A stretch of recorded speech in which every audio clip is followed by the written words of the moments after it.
Pas donné le plein pour ces engins agricoles. Alors que les moissons débutent, le prix du gazole non routier vient de grimper à 1 € le litre et ces monstres en consomment 70 litres par heure. En un an, ce carburant a augmenté de 30%. Il représente 15% des charges pour les entreprises de travaux agricoles.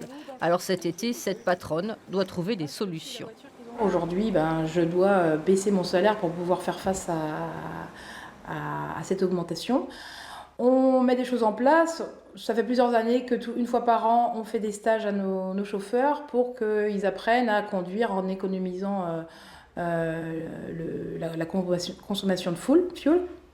Ça passe aussi par l'organisation des chantiers, car aujourd'hui, on travaille vraiment par secteur.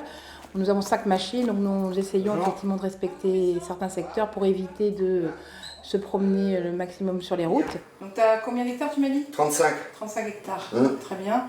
Et il y a combien de parcelles ?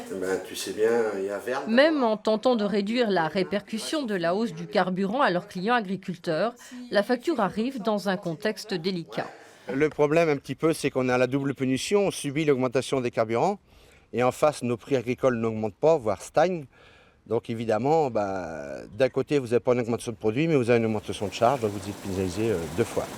Après l'orge, la récolte du blé et du colza débute. Une vingtaine de jours de moisson à plein rendement, de jour comme de nuit, pour les 800 entreprises bretonnes de travaux agricoles. Et une profession sur le qui-vive. Leur subvention sur le gazole agricole pourrait être supprimée. Le gouvernement a annoncé un coup de rabot sur les aides accordées aux entreprises. Donc théoriquement, le remboursement sur la taxe intérieure sur les produits énergétiques pourrait être supprimé. Et donc pour une entreprise moyenne, c'est de l'ordre de 25 000 à 35 000 euros par entreprise qui pourrait être déduite de la trésorerie de l'entreprise. Ce projet, soumis par le ministre des Comptes publics, pourrait être validé dans la future loi de finances.